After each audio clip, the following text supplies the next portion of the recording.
And hello and welcome again to the Zodiac Lounge, our safe space in virtual reality. It is a place where you can perceive us to be your local friendly neighborhood basement speakeasy where anything goes if you can manage to get in, and you can all manage to get in. So come on in, pull up a chair, take your mask off, both figuratively and literally. We have a free speech zone here. We're one of the few places that will not cancel or judge you. The only rule that we have is that there are no pronouns because they become too confusing. So you can refer to us by name or yo. We have a very exciting show for you tonight, and we're going to be talking about how to integrate your role as someone who appreciates spiritual context, spiritual healing, whether you're a healer or someone who goes to people for spiritual healing, and your professional profile, your professional self. A lot of times, people don't like to mention what they do. I've been reading tarot for 52 years. And whenever anybody asks me, what do you do for a living? I usually say nothing. And when I was young, they assumed I was some trust fund kid. Now that I'm older, they'll say, well, what did you used to do? And I say, I've never done a thing in my life. And they look a little quizzical because when you tell someone that you're an intuitive healer, one of two things happen. Either their eyes glaze over or they ask you to do parlor tricks, both of which sort of piss me off. But it's time that we put a stop to that. And I've noticed in my practice that it also happens the other way around. I have a lot of clients that work in corporate America. Some of them run hedge funds. They might be day traders, lawyers, law enforcement, government employees. And I've heard more than once, I would love to recommend you to my friends, but I don't want them to know that I go for readings. So it's interesting what that taboo has associated, because as long as it's being whispered about, and it's being whispered like crazy, there are people who are okay with this. They're just afraid to come forward. And particularly if they're working in a corporate job. That seems to be a problem. It's just as bad as them going back into your Twitter account from 15 years ago and finding something untoward. So, how do we deal with this? How do we integrate those things? I've never come up with an answer to that, but tonight's guest has. Her name is Lindsay Morlock, and she's an amazing intuitive healer. She works with a few modalities. I can't wait for her to tell you all about them. So, she was just on screen for a minute. You can bring her in. Welcome, Lindsay. You zoomed in and zoomed out and came Yeah, back again. How'd you do that trick? Did you wiggle your nose like Samantha? it's all magic. Okay. Hey, so nice to Just a see you. preview. Uh-huh. Wait till we really get rocking here. Yeah. Okay. There's going to be rabbits coming out of hats and all kinds of things disappearing. Hopefully not me. So, Lindsay, say hello. Tell us a little bit about yourself. Yeah, thank you so much for having me on. I am a corporate COO by day, and I like to tell people I moonlight with all of my mystical passions. But it's a little more than moonlighting, because it's mostly every evening and all weekend long that we're actually I'm engrossed in doing this work. So my healing work is truly my passion. But to your introduction, I've really been straddling this very practical 3D world of corporate America and coupling that with my authentic self, which is this, human being having, or I should say, spiritual being having a very human experience here on the planet. And so, for me, about 10 years ago is when my own awakening happened. And in my own process, I was very cerebral and I really was disconnected from my own intuition. Mhm. I didn't trust myself. And so I was looking for a way to be able to help people in a healership type capacity without actually needing to use my intuition. And so I had found, or happened upon, really hand analysis through a friend of mine, Mhm. and it was scientific in nature. And so I thought, this is fantastic. I can actually learn something with my brain. I don't have to rely on my intuition. And ironically, what's unfolded over time is my intuition and all of my intuitive gifts have unfolded. But the hand analysis being scientific in nature is what really got me to just dabble and get into the metaphysical world, and the journey continued from there. It's interesting because when I teach people tarot, the first part of the course is understanding the literal meaning. Every suit has a different meaning. Cups are about emotions. Swords are about activity or linear motion. Wands are about ideas, thought, the cerebral, things like that. So they have to learn the literal translation, and they have to soften themselves. And they find they can do really accurate readings just using the literal translations. But after a while, they tap into their intuitive self, and then all of a sudden the messages start getting longer and longer and more expanded. Can you explain the difference between hand analysis and palmistry? Sure. So some people will still refer to hand analysis as palmistry, but a lot of times when we use the word palmistry, it kind of conjures up these images of the roadside palmist, right? Where you're pulling over and having someone predict your future. Scientific hand analysis is a non-predictive form of palmistry. And so the idea is that you have contracted prior to birth to enter into this lifetime, having chosen the gifts that you are here to share with the world and the lessons that essentially you're here to spend your entire lifetime learning about. And so the hands are actually a blueprint of your soul contracts, of what you've contracted to come into this lifetime wanting to learn about. And so you can see every strength and weakness in the lines of someone's hand. So the fingerprints are formed 5 months prior to birth, and they never change throughout your lifetime. And so we look to the fingerprints to really decode things, 3 key pieces of information. Something known as your life school, which the best way to think about the life school is it's like this backdrop to your life's movie, or the app that's running constantly in the background of your life. There's 4 different life schools: peace, love, wisdom, and service. And so depending on what school you fall into, that theme is always going to be running there in the backdrop of your life. Then we'll look to see what your purpose is. Now, the way I like to think about the life purpose is it's not the 1 or 2 things or career that you were put on the planet to do, but rather it's a way of being. So day in and day out, the more you align yourself with this way of being, the more joyful and fulfilling life will feel. What often happens is when we get out of alignment with that way of being, we're going through the motions. We might be putting forth effort into what we're doing, but we feel exhausted and fatigued by life. Your purpose will fuel you. It will energize you if it is truly in alignment with who you are and the gifts you're here to express. So we help people get really clear on what is aligning for them and what is out of alignment. And then the last piece of information we derive from the fingerprints is the life lesson. And so the way to think about that is this is what you've come to Earth School, essentially, to spend your entire lifetime majoring in. So when people come to me for readings, more often than not, no matter how many different obstacles or barriers they feel like they've experienced in different facets of their life, they can pretty much be summed up by a number of different themes that we lump into this thing known as the lesson. So the universe is going to present to you many, many different opportunities for you to learn and grow through these particular lessons. And it's just a matter of, at different points in your life, you might be experiencing more of what we call the student path, where you're more in the throes of the muckiness of it, or you might be on more of the master path, where you've really started to own your power around embracing that lesson and being able to move through the different challenges and obstacles in a place of empowerment. And that's really the purpose of the hand analysis, and the power of it, in my opinion, is that, 95% of our programming and our behavior on a daily basis is coming from our subconscious programming.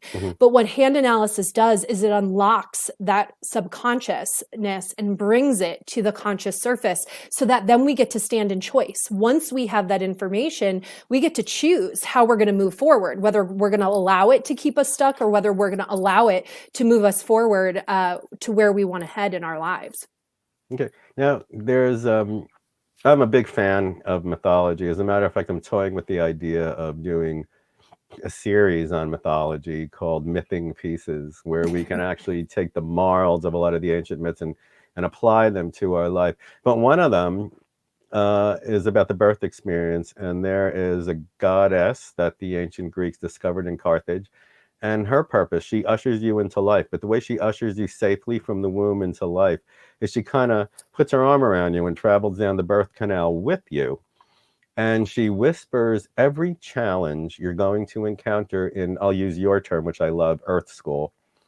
And then on the way out, just as you're about to take your first breath, she silences you by putting her finger on your upper lip. But she's also driving all that information she just passed to you into your unconscious.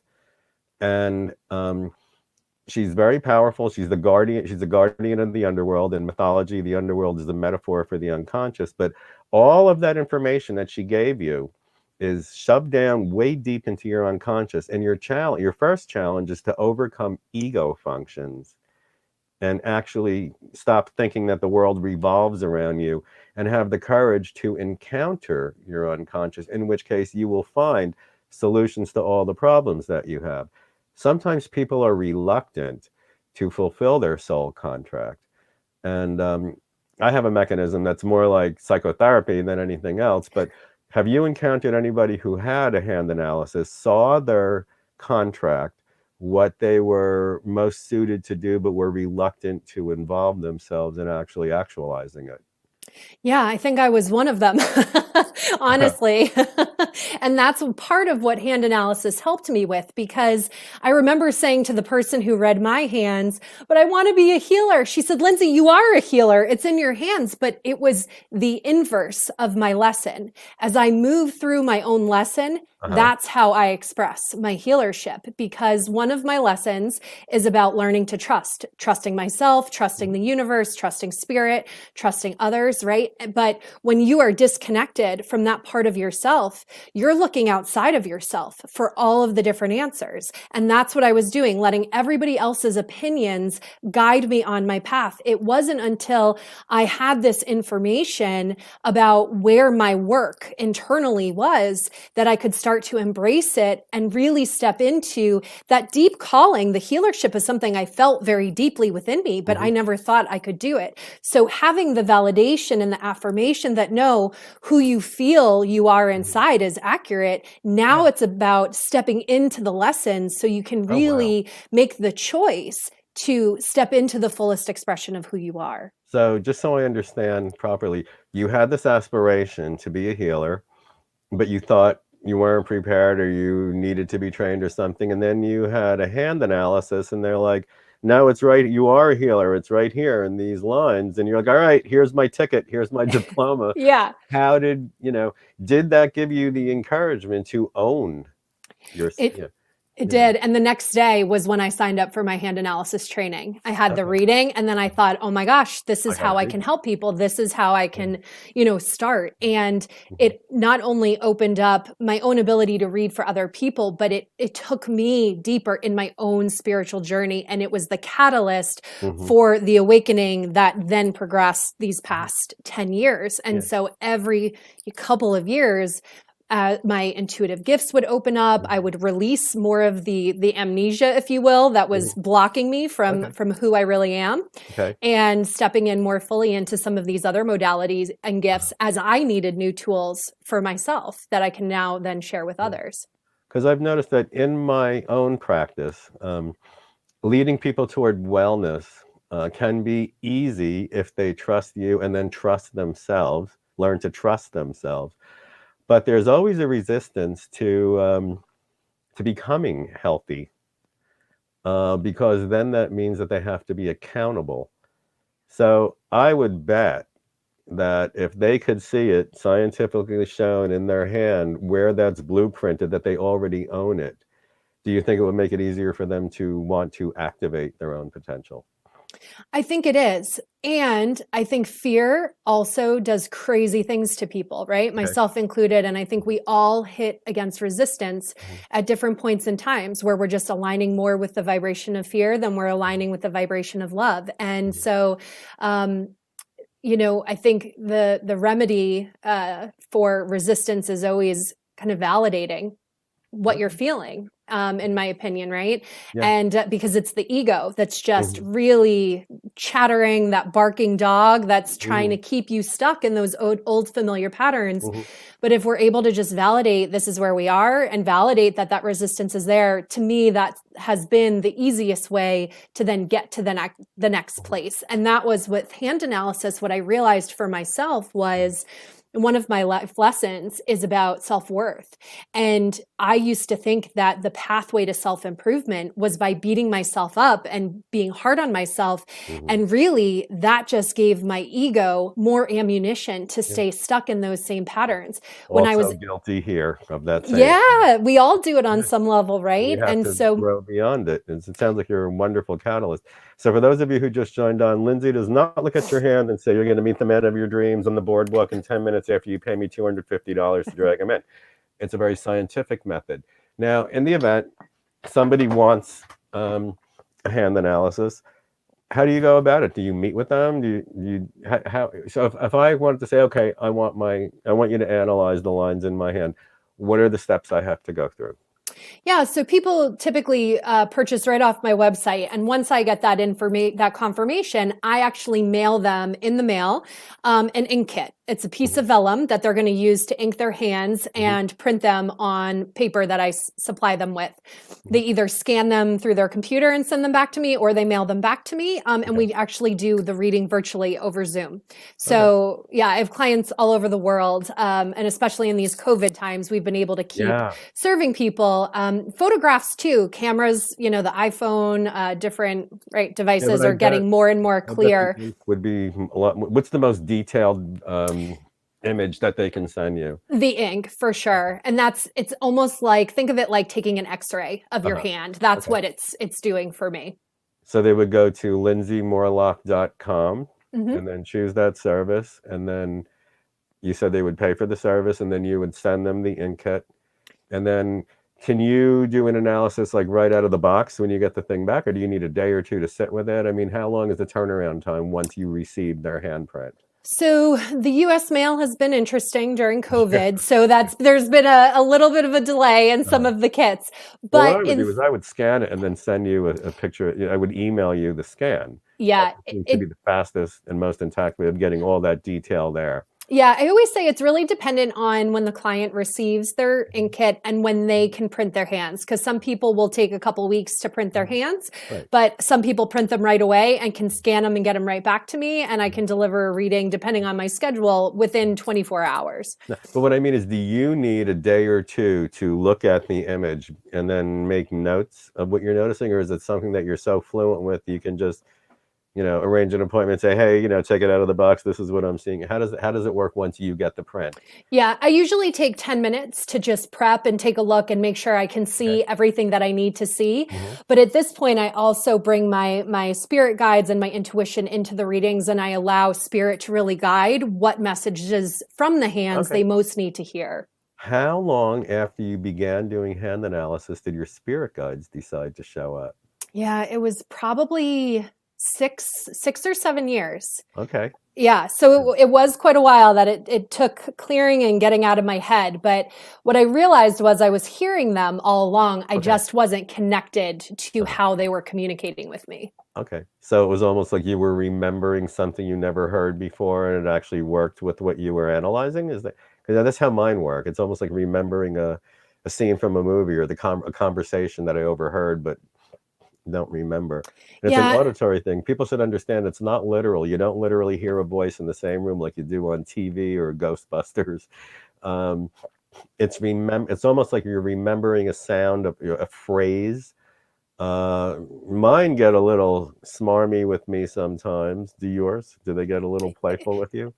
They're very playful. Yeah. Sometimes I think they might be a little drunk. Because they get a little rowdy and rambunctious. They'll make fun of me when I make a mistake. I don't know if Spirit has a good sense of humor. There's no doubt about that. Especially when they're dealing with somebody who's... I was going to say ourselves. Yeah. Yeah. All right. Okay. So now you also do, let me look at my notes here. You do something called breath work. Yeah. That sounded fascinating. Yeah. How did you come to that, and how does it work? What does it do? I'm really excited because I want to try that. I'm going to buy a session from you. Yeah, so I needed a way to calm my mind down. Hmm. And for anybody who struggles with traditional forms of meditation, I mean, I spent more time judging how Hmm. I was meditating A than lot of people do. actually meditating.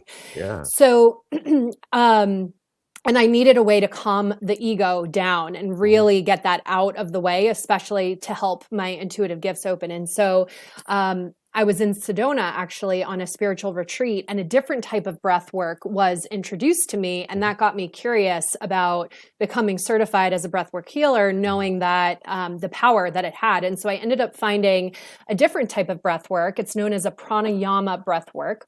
Okay. And it's a two-part breath. It consists of 2 inhales and an exhale, all in through the mouth and out through the mouth. So it's different from your traditional yoga breathing that's going in through the nose, out through the mouth. Because But what it, prana breathing that I work with, it's inhaling, filling your lungs to capacity to the count of 4 through your nose, holding it for 7, exhaling it through 8. Yours is all in and out through the mouth? Yeah, and it's pretty intense. So it serves as an active form of meditation. And you're doing this for a prolonged period of time. So what's happening physiologically, it serves as an emotional clearing for the physical body. And what's going on is essentially as you're bringing in more oxygen into your bloodstream, it's stimulating the hypothalamus in your brain to release and flood your body with endorphins. So not only do you get all of these feel-good chemicals running through your body, but a lot of people experience some pretty intense physical sensations as they're breathing. And then there is a relaxation period at the end. And it's really restoring life force energy in your body. You're quite literally controlling how you bring life force into the body. Wow. So is this a guided meditation, or can somebody just do it at their own pace and their own way? Yeah, you can. A lot of people do it in a guided capacity. I host monthly circles that people can do.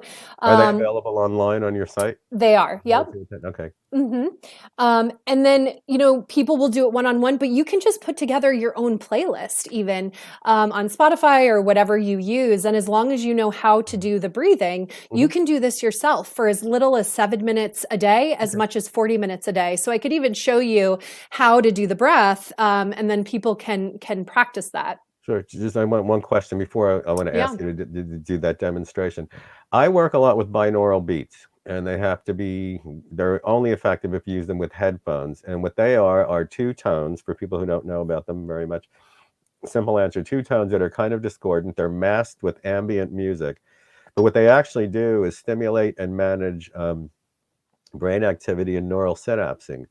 And different beats. Like I like working with theta beats for meditation because it really gets you down there. But there are some that can energize you, some that can help. There's one that's called Power Nap. It's 25 minutes long. I'll listen to it on the train if I've been out too long and I'm on my way to my New Jersey office feeling I want to die from no sleep.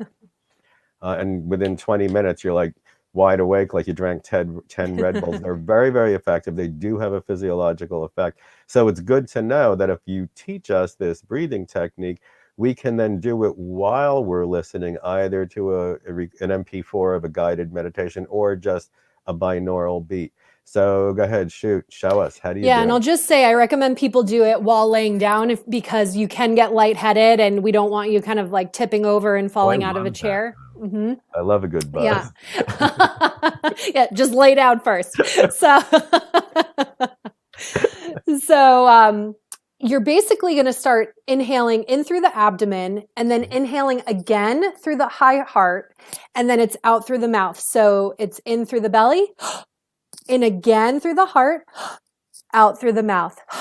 So when we put the combination together, oh wow, I just did. Oh, cool. No, you can act. It's almost like learning to sing, throwing your voice from your diaphragm to your chest. Yeah. Okay. Never thought of it that way, but yeah. So it's 2 inhales before any exhale. And do you hold them for any period of time, or you just inhale and then exhale? It's a very circular breath. So inhale, inhale, exhale, inhale, inhale, exhale. Is anybody trying that out there? Write it in chat if you just tried it along with us. And then keep doing it. Let us know when you fall off your chair. Full disclaimer. So just so for my own, I'm going to repeat it myself. You tell me if I'm doing it right. So it's stomach, chest, exhale, right? Yeah.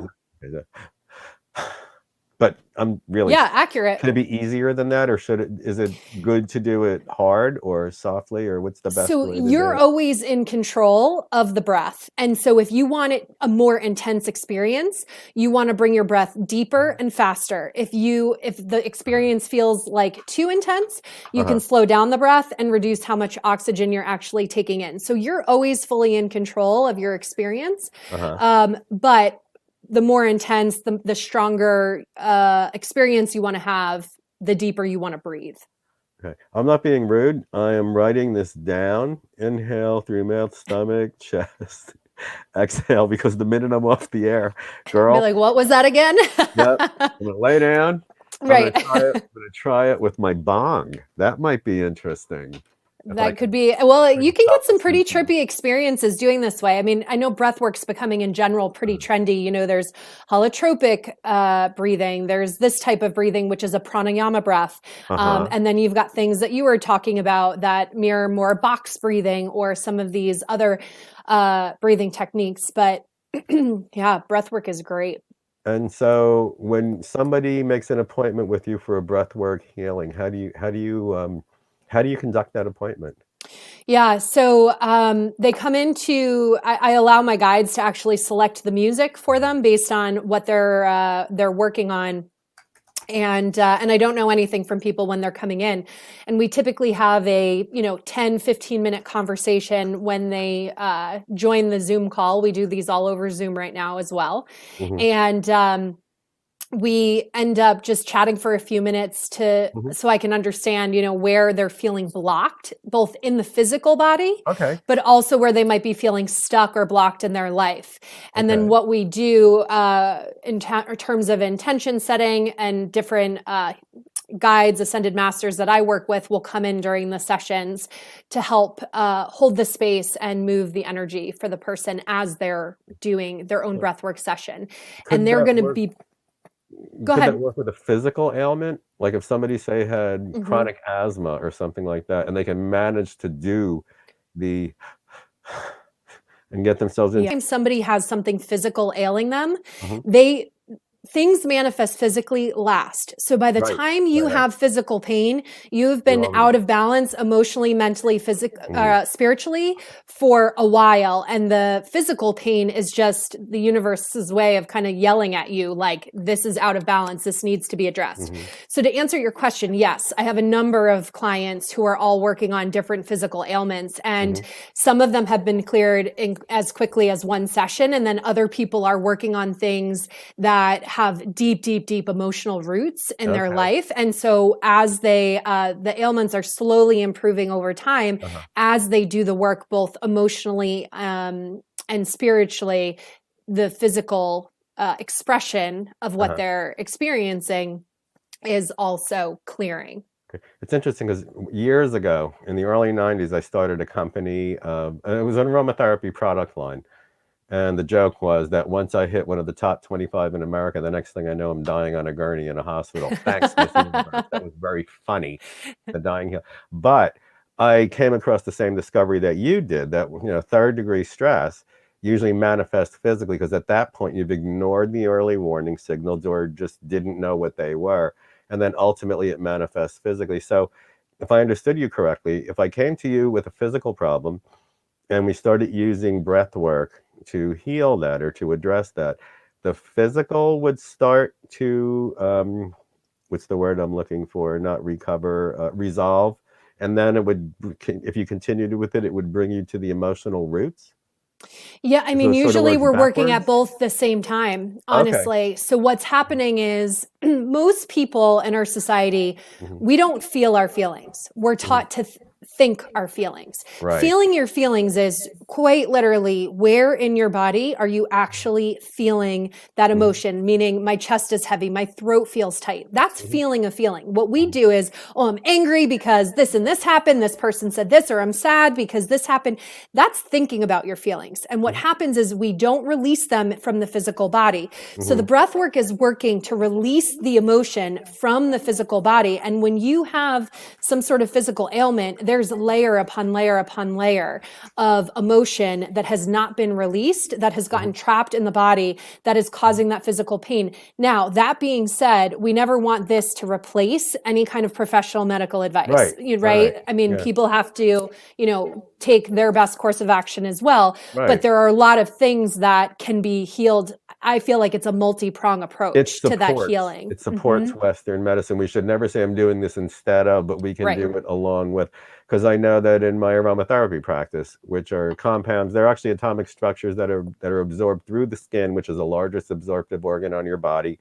And if you don't believe me, put something in your shoe, because the soles of your feet are most absorptive. And put a piece of garlic in your shoe, you'll taste it in 10 minutes.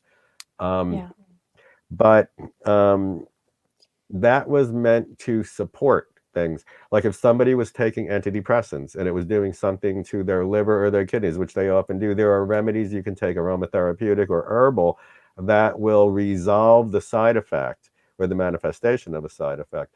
This can work, it sounds to me, like the same way. It's just that it's not a substance. It's actually a practice or an activity. And for example, I have a friend of mine who was taking, when she found breath work, she was taking so much Prozac and she still couldn't leave the house because she had debilitating anxiety. And so breath work is what got her completely off the Prozac. And now she uses this to maintain her anxiety. And I think her anxiety is gone. I have someone I worked with who, had a frozen shoulder, who's now cleared those shoulder problems, cleared hip problems after pregnancy. People are pretty clear about when the pain started, and they often know, whether they brought conscious awareness to it at the time, they often know what was going on in their life when that pain started. And so there's often very natural emotional links to these different pains that people are experiencing in the physical body. Absolutely, because even when I teach metaphysics, one of the earliest things is how to use your body as a tool. I mean, people who study anything spiritual like to completely forget about the corporeal world.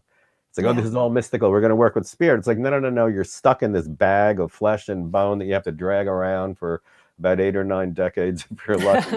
It's there for a reason. It has some power. So when I teach them how to connect with the elements, what I do is I have them visualize. Like Angela is still online, I think, and she was my fire girl. She was my fire starter. She totally identified with that element. But I would make them visualize a fire, and it was a campfire. Very friendly, very benign.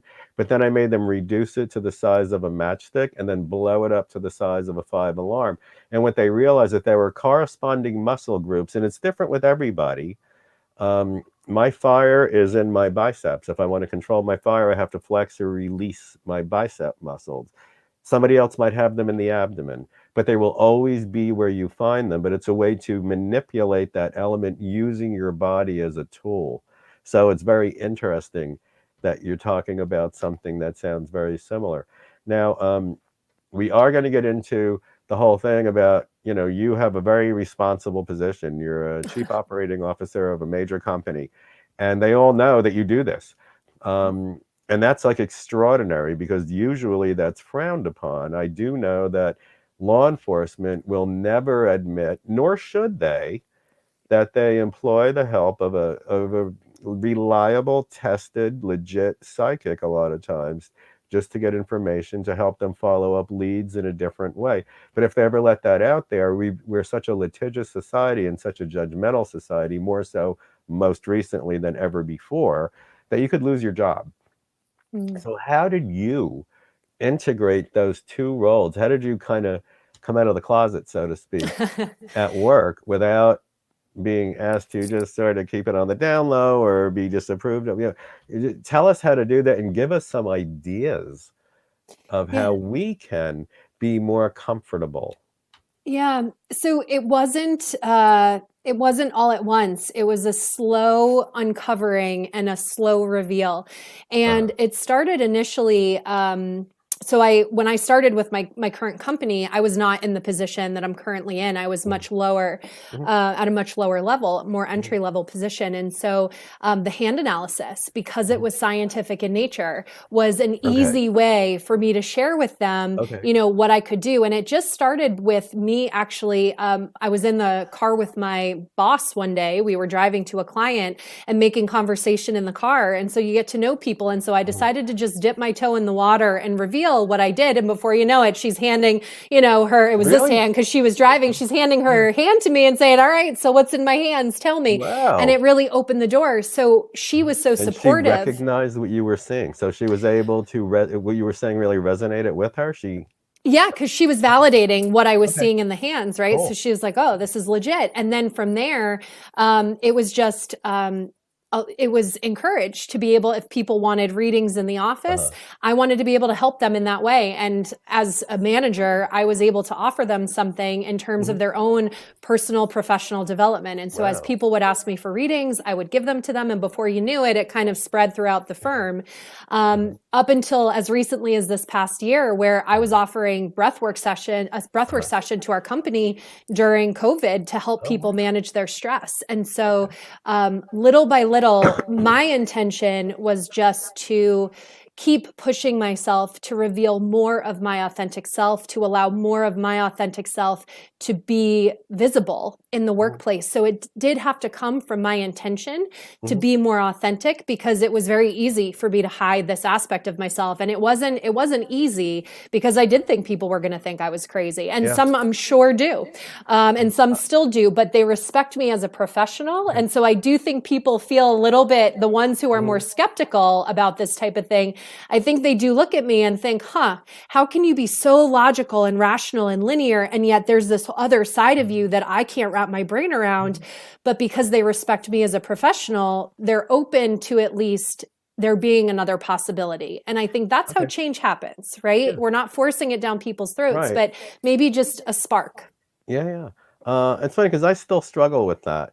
Even recently, I mean, I was running down 79th Street. There's a store called Astro West. I had the owner on as a guest on my first Zodiac Lounge show because I ended up working there. But the way I ended up working there is I ran in because it was July. I was just coming from the gym. So I looked real cute, my little shorts and tank top and everything. And then sky was bright, shiny blue, cloudless sky, but then all of a sudden we started getting a sun shower and my hair turns into like Don King. So I figured, oh, good. I can kill two birds with one stone. I can keep my hair straight and finally go into this store because now it's open. I would usually pass it by at 10 or 11 at night after dinner and they have beautiful, like huge specimens in the windows. And I was just like salivating. So I went in and I saw this one big piece of Labradorite. I think it was petting it or something when the salesman walked up to me. His name was Felix and he was doing his job. He was very sweet.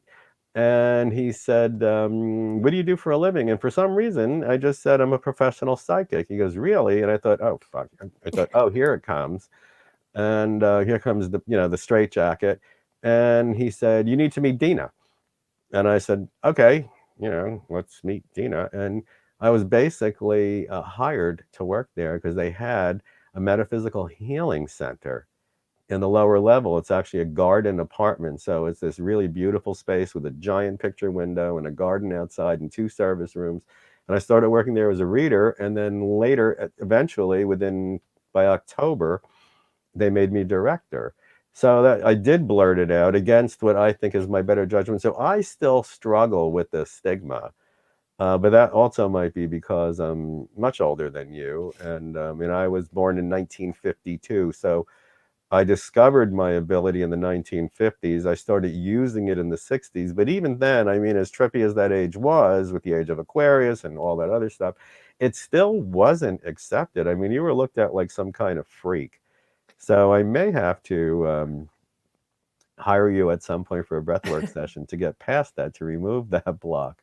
Yeah, and it's Because when not I that. do come out with it, amazing results happen. So I'm Yeah. encouraging everybody to consider that, because what it really comes down to is finding a professional. I mean, I've known Lindsay for a very long time. She was a client of mine. She no longer needs that because she has her own connection, her own intuitive connection, and her own guides, which I am like really happy, because that's what I try. That's how I try to develop my clients and also my students, that they can stand on their own without me. And I didn't have to do anything with Lindsay except watch, because once she discovered hand analysis, girlfriend just took off like a rocket.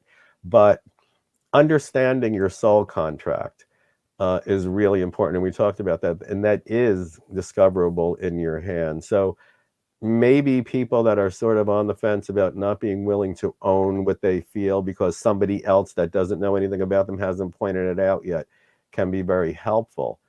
And if anybody has questions for Lindsay, please post them in the link on the bottom for questions. We already have one. But you can post them there or in chat. I prefer them in the question queue. Reverend Deborah Joy says, Anthony, please ask Lindsay, what does she do when she gets pushed back about her esoteric talents from coworkers or even her family?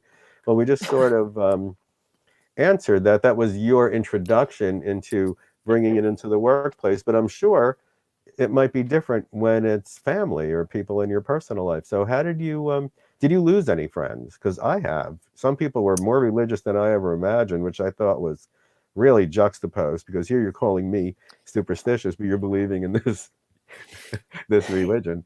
Yeah, it's interesting. I think this is partially where that trust comes in, where trusting who's in your life at reasons, seasons, and for seasons, or for lifetimes. And my best friend from college, one of my best friends from college, I think is an atheist, and so we've still been able to maintain a really close friendship, because she's very conscious, she's very self-aware, but she just doesn't believe in this higher power. And so it's interesting, because we're able to have really good conversations with one another from a place of mutual love and respect. And I think it's about really just being comfortable with who you are and trusting that the people that are meant to be in your life are either there to teach you a lesson, and then they're going to vibrate out of your experience as quickly as they vibrated in, or the ones that are meant to stick around are going to be, mirroring whatever vibration you're giving off. And I also will say, I think it has a lot to do with the people who are showing up in your reality are mirroring something back to you that is about you. And so when I was far less willing to step out as who I was, that's where, and I was not comfortable with who I was. That's when I found all the people in my experience coming up with the skepticism, right? And I still have family members who think this is nuts. And so they were reflecting your own. Everybody is a mirror image. Yeah. So if you don't believe, and if you believe some sort of stigma about all of this, you're going to find evidence of that in the people, right? It's like you're putting out half a sentence in the universe, answers it with, okay, here's the other half. You're feeling stigmatized. Here's somebody to reinforce that. Exactly. So you have to eventually cross a threshold to accept and embrace that part of yourself. That's interesting. That takes a lot of shadow work, a lot of work with the unconscious, and facing the parts of ourselves that we want to deny, we want to hide away. And ultimately we realize, like in the myth of the descent of Inanna, that it isn't until we allow ourselves to nurture at the breast of our shadow that we can only come to our full potential and our full life.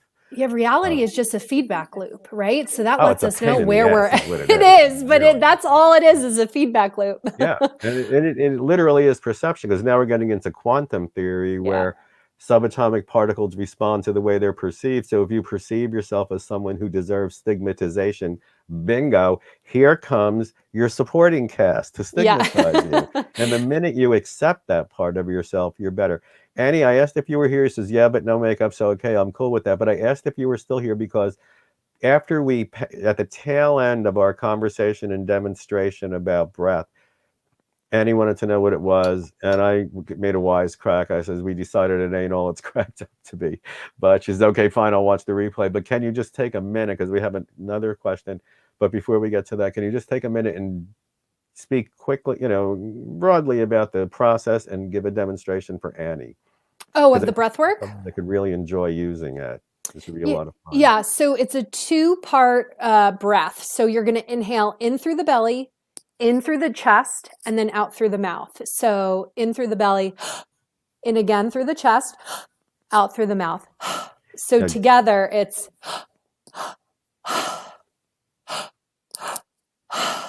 and you're going to cool. keep doing that on loop Okay. for, like set a little playlist for a minimum of like 7 minutes. If you want to Mhm. just get like some buzzy feeling good, you can Now do you're it for as talking. long as 40 minutes too. And then you're really going to be like blissed out by the end. Oh, honey, I But could rock all night with that. yeah. Now I'm ready. This is so cool. I'm really, and you also do have another service listed on your site. Is that something new, or is that something you're branching out into, the intuitive sessions? Yeah, so I've been doing intuitive sessions for people as well, and it's all about whatever the person most needs. I'm approaching those sessions from the thing that's helped me the most is Mhm, that saying, you give a man a fish, you feed him mhm, for a day, teach him to fish, feed him for a life. So that's what my mhm, intuitive sessions really, I work with my guides to mhm, work with people to help them figure out what they need to do in order to really take their power back mhm. and move forward with whatever it is that they're trying to co-create. Wow. So what's happening is I'm listening to you. You started out with hands. That was your safe spot because it was Yep, scientific, okay? And then totally. once you kind of basked in that glory, I'm so excited to hear this because I totally love you. I mean, Lindsay and I go way back, never hung out. Well, no, actually, it wasn't. It felt like it was personal when I came to bless your new apartment. Yeah. You bought your new condo. Um, but just watching, seeing now after such a long absence, how you've grown so strong and come into your own. And it's almost like you grabbed onto the hand analysis because that was the safest thing in the world of stigma, because it Yeah. does have science behind it. And then all of a sudden your guides started showing up and you're okay, I'll roll with that. And now it sounds like you're lapsing into mediumship, which is way cool, but you're still going to work every day and you'll probably retire from this as a chief operating officer of a corporation. Does your corporation consult you on the down low for your intuitive input in corporate decisions? Yeah, they do Just actually. yeah, of course. Yeah. Yeah. Well, and the thing is I can't actually separate it. So, when intuition just it comes through you. Yeah. So, I can't have a strategic conversation with anyone at my company Mhm. without getting downloads. And that doesn't mean I'm doing a reading for people as Uh-huh. I'm talking to them, Right. but I am getting information that Uh-huh. really helps us. And And do we they had know that you're tapping into that when you're doing that? some people do, some people don't. That must Um, be fun. yeah, it's Very it's good, but conspiratorial.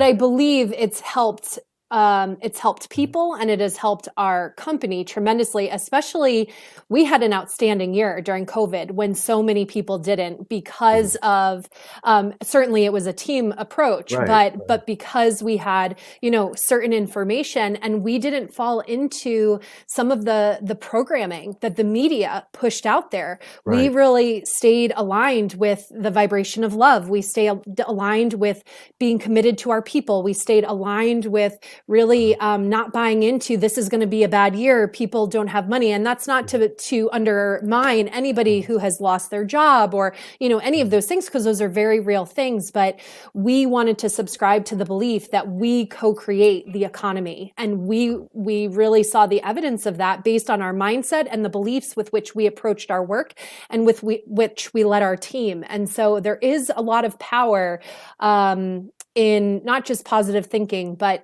co-creation in that way. Mhm. I love that approach, the co-creative approach. And I know you cannot and should not, and if you try to, I would scream and over you and stop you. Yeah, I'm not asking you to name the company you're working for, but can you speak broadly about the industry as a whole that your company is part of? I mean, are you a hedge fund? What are you? Yeah, we are a nonprofit consulting management consulting firm. So basically, you help people raise money for good causes. Yes. And during COVID, when everybody was losing their jobs and losing their businesses, you intuited a way to have your company represent itself at large publicly that made people understand the connection that you don't have to clench up and hold on to everything and stop giving, that there is a way. I like what you said, that we can grow this economy together. And I love that, because what you're doing is you're taking the power away from the power brokers and putting it back into the hands of the people. Yeah. And so people that do have means can do that. They're still going to be able to deduct these donations, I'm assuming, from their income tax. I don't know if you're doing corporate or personal or whatever, but the point is that that's usually the first kind of business to go down in a situation like this, because these are the things that you give extra, either for a tax break or because you have a heart and you made extra money in your dividends and can afford to give something away anonymously for a good cause. And usually they dry up immediately when the economy gets a little shaky. And your intuitive ability that your company was wise enough to accept and to implement actually overcame that and had a banner year. And you got a promotion. No, I was already in that role, but we worked together as a team to leverage the information. And because we could approach this with some creative thinking that may not have been accepted everywhere, we were able to come up with different solutions that might not have otherwise been acceptable. And so there's a lot of power in being able to bring your gifts forward. And it was a real, risk on some levels, because I did have to preface some of my conversations with, I know what I'm about to say might sound crazy, but I had a boss who was supportive enough to say, just be open to okay, let's hear it. Right. And really embraced who I was and what I brought to the table there. So I was very blessed in that. Yeah. You're lucky. You are very blessed to have a team around you and a direct report, a boss that is going to understand what you're doing and do that. But I'm with you, because I've done that. It's like usually, well, this is all I got left. I'm already screwed. So here it comes. It's like, I just heard, and then what I'll do is this often happens on the occasions that I have to involve myself in, let's see, what's a clever mask word for law enforcement, because you're laughed at. Oh, here's the psychic, haha. It's like, you've been calling me since 1991, bitches. So who's zooming who here? But they do have to do that, and they can't allow that, because then what would happen is some idiot bunch of lawyers are going to question every conviction. So the fact that you work in a company, in an industry that typically doesn't. I mean, it isn't like Madame Lazanga's 501c3. You don't even have to tell us, we know how much you want to give. It's not that kind of thing. It's actually really corporate, because you're talking about really funding major organizations that need the help. I mean, this is no small potatoes. We're not talking about $10 and $20 donations, although we'd love them. So find a business environment that's going to be accepting.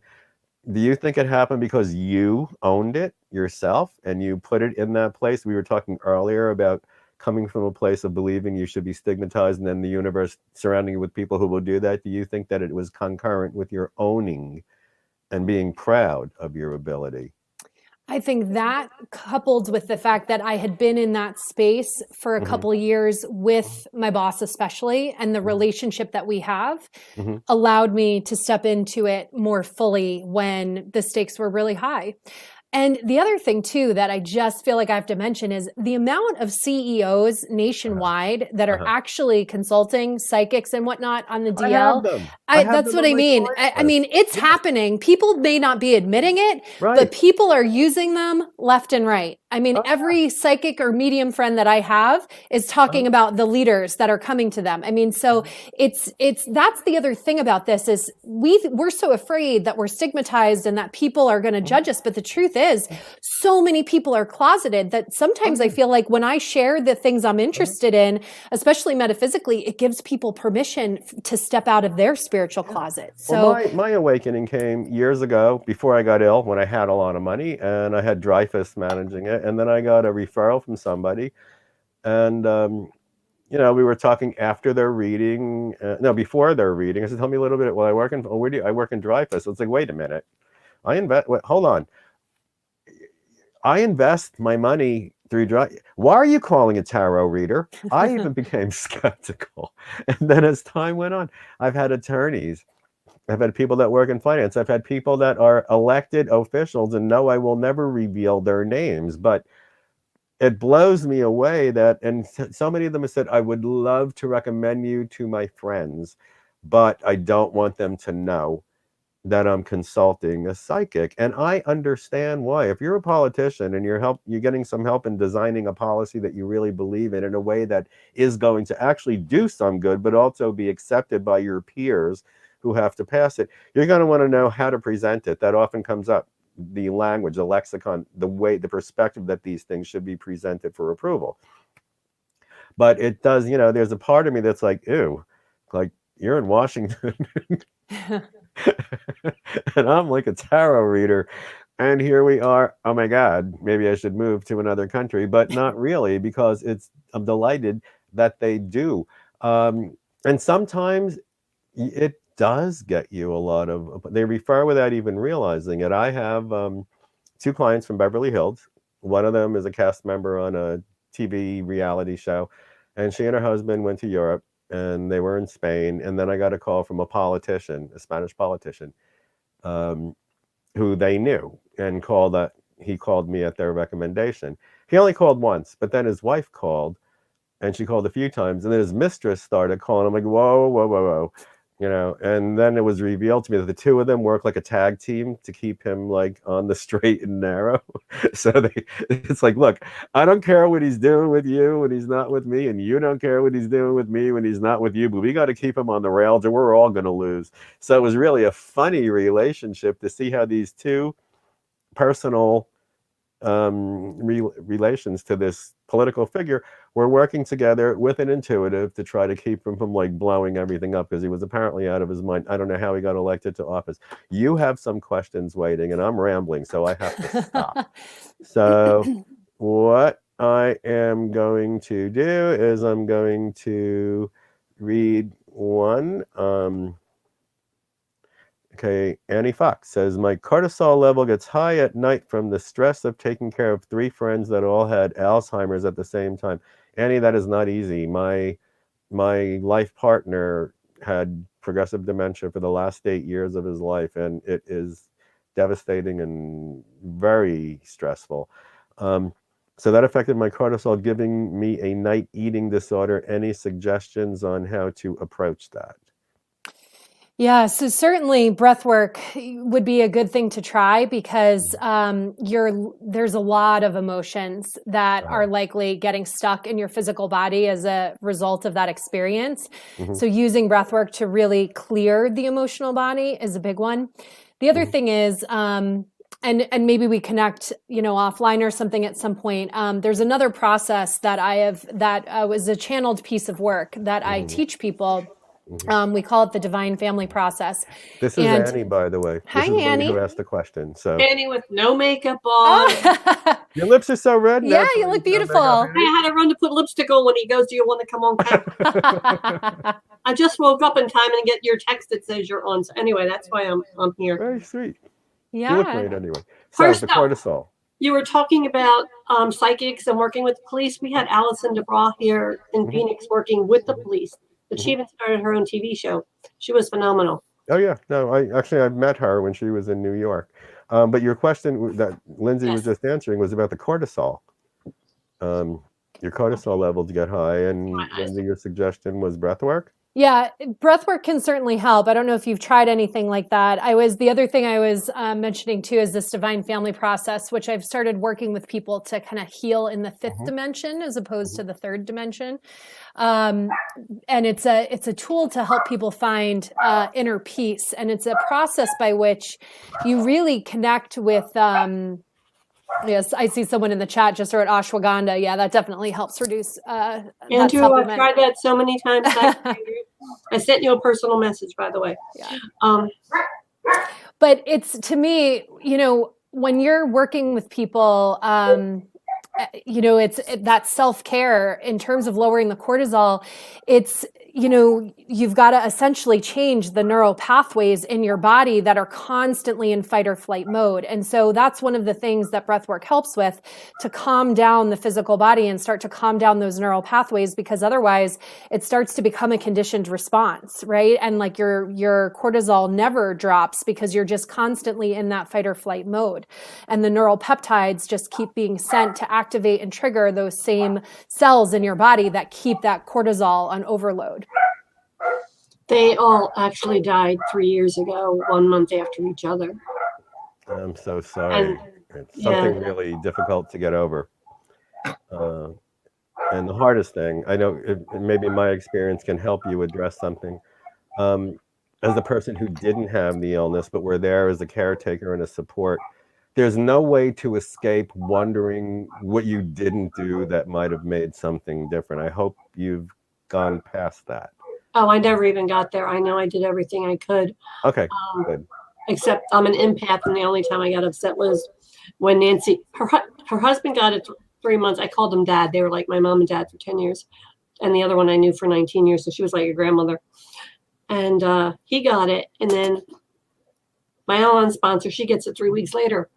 Wow. And she got it so bad, I picked up all her feelings that I had literally had her under the door. I ran to a pagan Wiccan meet up here, and it was like, that was useless here. I'm in Phoenix, so forget that. That's because I needed to ground really bad. And definitely work on some healing too, because that's exhausting work. I mean, you probably have a lot of 12th house activity in your in your natal chart, because those are the people that work with helping people that are approaching either institutions of any kind, end periods, death, leaving. And it's almost like you're guiding them through the bardos. You're guarding them as they go through this journey through the bardos. And it's taxing because as an empath, you're going to feel that. You're going to feel your own sense of losing them as well as their sense of losing you. So it's almost like everything that you would feel as a part of their support system, you're feeling double. You're feeling their reluctance to leave as your own reluctance for them to go. So I'm sending you every bit of light that I can later on when I light my in-bulk candle, because I have it right here. Anybody who watched my in-bulk class might remember this. Actually, I'm going to light it right now because I already charged it before. It's just ready to be lit, and it will go past midnight to get. I actually had a helper cross over, and I did that, and then she died 2 hours later because her son left and she wouldn't keep her thing in her nose or anything. And I was like, just leave, let me handle this. But before that, though, a couple of years, I had worked with 3 people with Alzheimer's, 3 different people. That's how I learned how to take care of Alzheimer's. So by the time my friends got it, I already knew what to do. And I even got one man that said to me, Annie, and he didn't talk for 2 years. And I walked by him and he knew my name. He scared this young guy that would ask me to help him put him to bed. Mm-hmm. And it was a Mexican kid. He turned white as anything, backed up to the wall. I said, it's okay. He's in there. He knows what's going on. And he hadn't talked in, like I said, 2 years. And another lady, I did her nails and she picked her hand up and she looked at them and smiled, and she didn't move for a couple months already. So I'm really good at that kind of work. Mm-hmm. I think I overburned out on it. Even though it comes naturally to you, you then need to be repaired between assignments. And someone who I'm sure is very lovely, named Andrew, just sent you love, light, and healing, Annie. So you've got some great fans out there. Thank you for showing your pretty face. Even without makeup, you're beautiful. I don't give a damn about anything. Next time, you don't even have to wear lipstick. We do have another question from Melee, and I'm hoping she's still with us and would like to come on screen, but I will read her question. Lindsay, what are your thoughts on past life karma, such as religious persecution for using psychic abilities? Do you have a clearing practice of past karma? That's interesting. Yeah, so I've recently started working with the Akashic records, and cool. we can clear some of these past lives that are holding you back in this lifetime.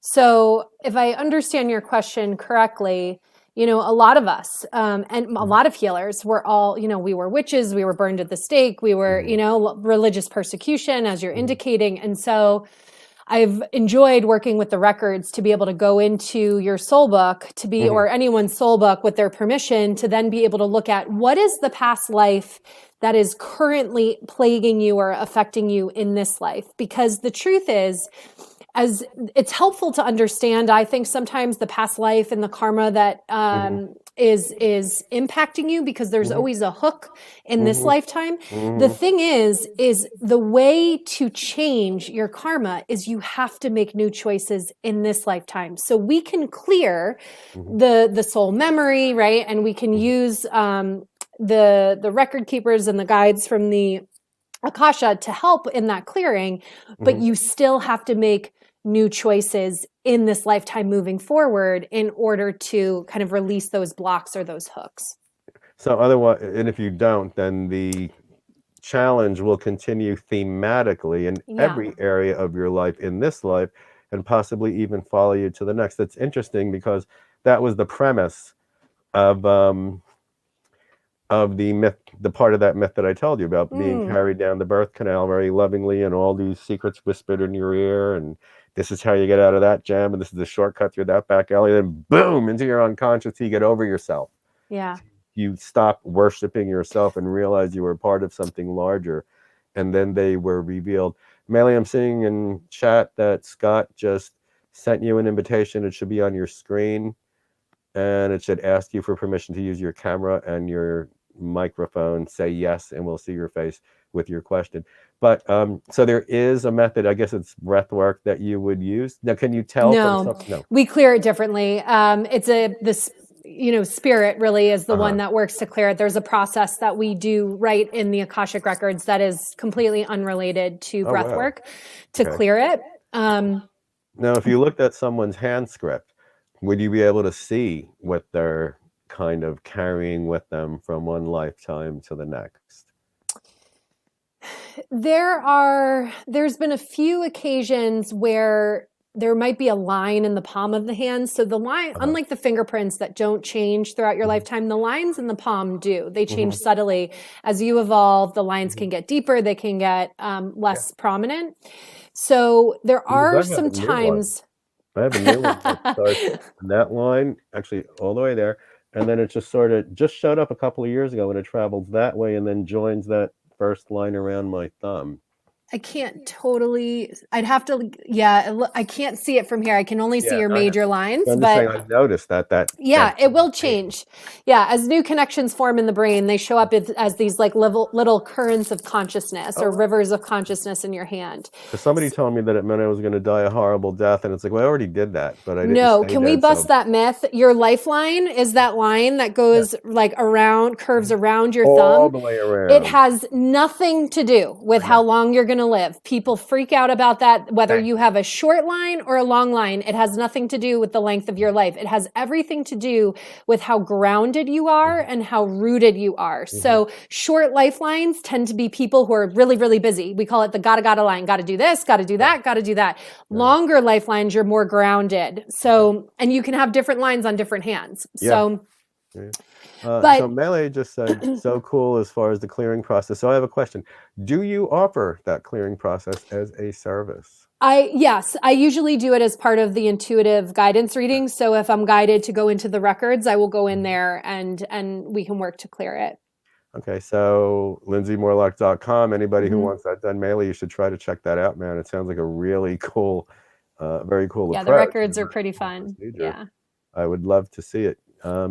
Let me see if I can find my note, because I want to get your URL up there. Hold on. I'm just going to stop it at .com this time, because last time if anybody came in and saw the original thing that I posted, I totally massacred your URL there. So now everybody has it. Lindsay Morlock. Go to lindsaymorlock.com. This is the coolest thing, because I had no idea that you did that kind of Akashic work. Yeah, That it's not listed anywhere on my, because the intuitive readings, it's kind of like we leave it to spirit right. that's where I'm coming from. I leave it to them. They Uh-huh. know what you need more than I do know hmm what you need. And so, Yeah, so um, whatever resonates you when you're looking at it, click on it. But I'm kind of like that with mediumship. I don't advertise it. I sit medium, I have for years, but I went on strike for like 30 years because people yeah. were just really being disrespectful to the dead. But I can always tell when somebody might benefit from it, and then I'll mention it. So you never know where you're going to go with me. And now it's getting to the point where you want an appointment. Well, let's figure out kind of an appointment you need. Let's have a short conversation, find out where your obstacle is, where you're at, and then we're going to give you and I'm so delighted that you're doing this. Yeah. But how are you? I mean, is it starting to run neck and neck with your 9 to 5 CO? Because it sounds like you love your corporate job as well. Yeah, so I book, luckily I've automated a lot of my systems for hmm my spiritual business to hmm help free up some of my administrative time. But yeah, I mean, I do, readings on nights and weekends. And hmm so, yeah, I mean, it gets to be a lot. hmm And so now I'm just I've found recently I've had to kind of cut back on how many readings I'm giving a week. hmm And now I'm just booking out, like a month in advance or so in order to, um, hmm just to give myself the self-care that I need to be able to keep giving people and serving people in the way that they need to be served. And what kind of payment forms do you accept? Um, on my website, we have PayPal and Stripe. So basically any major credit Okay. card. And then either of those two, if people are like hmm me, I would prefer to use PayPal because of the fact that I believe that it is secure. It may not be. Please don't burst my bubble.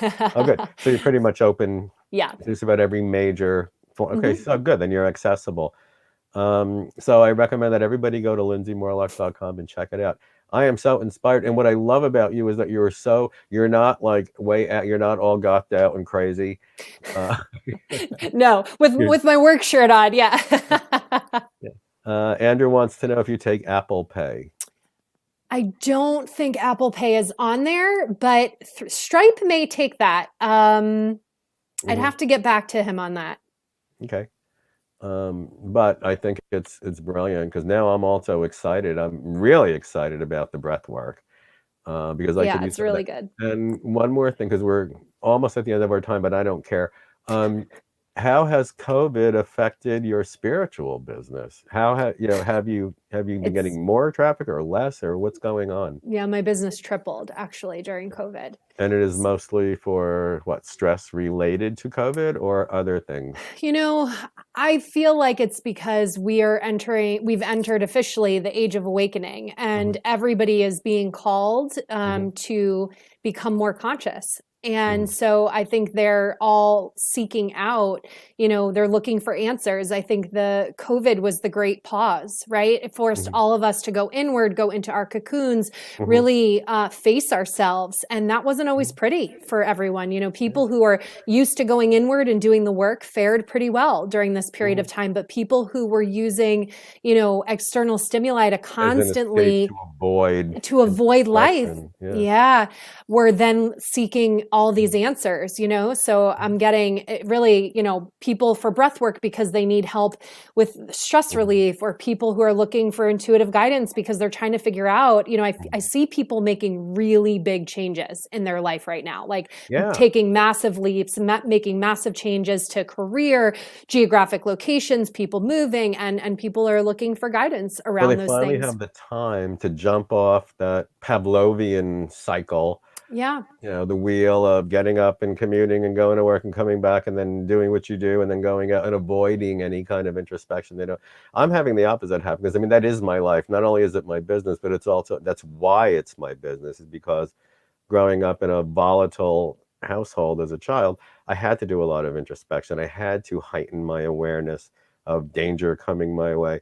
And what's happening now is, I mean, look at my eyebrows. I'm neglecting myself physically because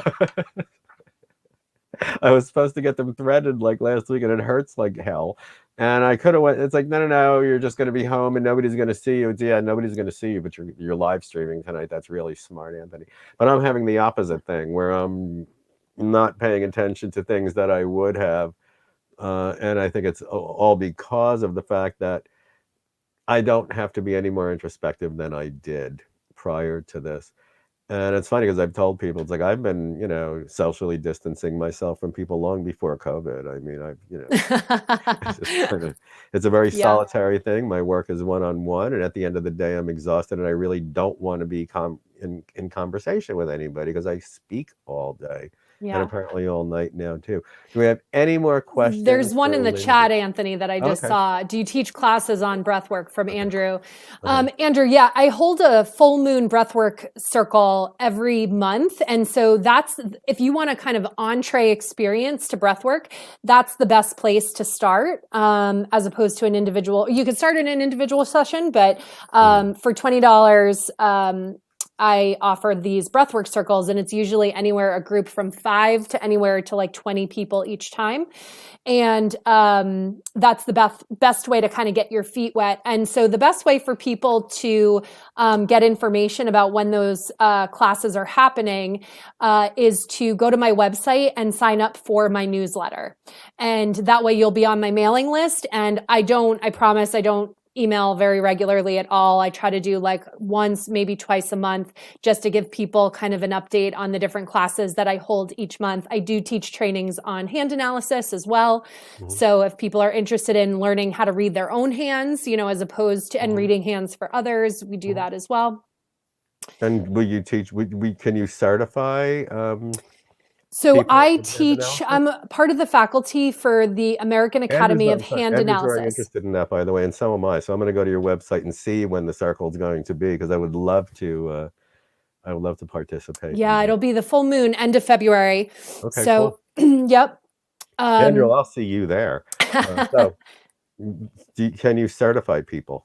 So I teach the level 1 and 2 intensives, which are the feeder for the year-long level 3 certification that my teacher teaches to officially certify people. So you need to take level 1 and 2 before you're eligible for level 3.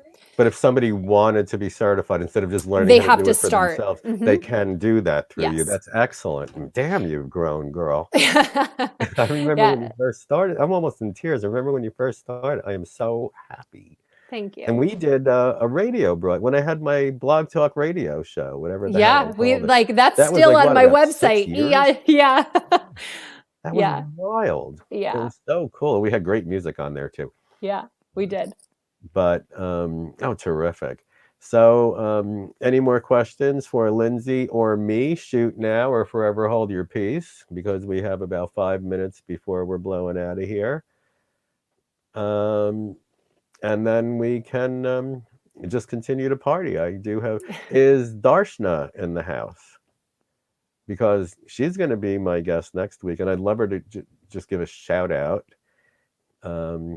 So if Scott can find her, she may pop up on screen for a minute. But we are so excited to have had you, Lindsay. There you are. Hi. Lindsay, stay Hi. on screen. Hi. So you're my guest next week, and I can't wait for you. Give them a tease. I don't want them to know a lot because I want them to show up. But you have an extraordinary story. We're talking about making lemonade out of lemons. That's a good way to put it. Yeah, and we were talking earlier about soul contracts, and you must have been really drunk when you wrote yours for this life. Man, I started shredding them up after I canceled them. Yeah. What a great conversation, Lindsay. Thanks for thank you so presence much. in the world. She's amazing. Lindsay's amazing. Oh, Thank you. As many of us that step into our essence, I see the fireworks going off, and that's really my life mission and purpose was basically to reverse engineer the quantum field, is what you see on the back there. That was an 8-year endeavor. My background is really, you guys were talking about the hero's journey, and I had to study it so hard to make it through mine that I realize now it just doesn't end, and it just moves to other levels. So the integration of, I'm just at that point of life now where at the bottom of my reverse engineer of the quantum field, it's about communing. It's the embodiment of the wisdom. So if we are to embody our multidimensional nature, because reality is really just two things. It's information in format ion and tensor functions that apply to what we perceive as a polarized oscillation of particle, right? So what I did was reverse engineer it into the lens, language, and logic of vibration. It's a framework called ionation, where now we can speak from a vibrationally intelligent place, and we can really without using traditional language. That's all.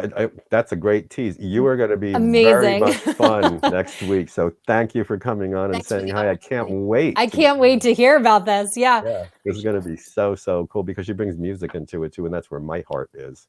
Oh, I love it. My start was to my contact with the ethereal was through music.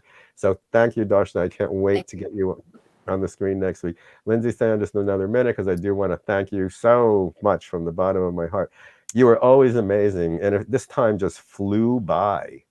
Yeah. It just flew by tonight. It feels like we've been on for 10 minutes, and usually it feels like have we hit like the year mark yet with me because it's so stressful. But my goodness, you had so much to say. I think there's another question in queue. You had so much to say. And there is a question that from John, and we're going to get to that in a minute. But you've had so much to say that was so expansive and so interesting, and so it really tickled my brain. I want to learn more about it, and I hope it affected other people the same way. John wants to know, besides limiting the amount of clients you see, how do you take care, center, and focus yourself? Take care of yourself, center yourself, and focus yourself. Yeah. So there's a process that I learned over the past, I would say, year and a half. I alluded to it earlier, this divine family process. And it's about feeling and processing your feelings immediately. And this has been a game changer for me because most of us are not stopping throughout the day to feel our feelings. And so what it requires is really every moment that you feel something come up, which isn't as much as you might think throughout the day. But it is about taking that time right then and there to sit with the love of your soul, process the emotion so that you can maintain your alignment. What was happening to me in the past was I would be vibing high and then I'd tank and then I'd go up again and then I'd go down again. And that roller coaster had me flatlined all the time. And so now with this new process, I found inner peace. It's helped heal the wounds of my inner child. So now I'm being triggered less as well by some of these other things. So, and it's also about balancing the masculine and the feminine energy, John. So, some of the feminine energy, what am I doing on a daily basis to nurture myself, to feed my soul? What am I nourishing my body, my physical body with? Am I exercising? I've had to find ways of, I start every morning with my own breathwork meditation. I'm pulling cards, getting information for myself. I'm doing some sort of movement, and then I'm also like the masculine balance of energy, right? Like, how am I encouraging myself, being supportive? The part of my healing work is what cultivates and fuels my passion. So that's a big piece of being in my masculine energy too. So trying to find the balance between those things, as well as find time for play. I tend to be more serious. So that's my greatest challenge, is trying to get out of that and trying to be creative. And so I've signed up for some like photography classes and little things to try to stimulate some of that creativity. Little treats. So it's by no means perfect. I feel like it's always a work in progress, but those are some of the things that I'm trying to do to stay balanced. So it's a very creative and spiritual way of sort of compartmentalizing and understanding that every cell, every compartment needs to be tended to. And it actually allows you to do more for longer periods of time. Because I find that, I don't know about you, Lindsay, but my fatigue comes from when I'm neglecting one of my own aspects. If I'm working too hard, as long as I have like a half hour of big fun in between, hear that, JK, you know who you are, I can just go for hours and hours more. So it's really just about taking careful care of everything, not neglecting the things that we think are frivolous. So it's about a non-judgmental. And interesting that you also talked about masculine and feminine energy, the animus and the anima, because we're about to go into the period of darkness. I spoke about this on Monday when I did my special broadcast for Imbolc, which I think I'm going to continue. That may become a series where we're going to talk more about spiritual tradition and have training and different modalities, tools that we use as spiritual people and healers.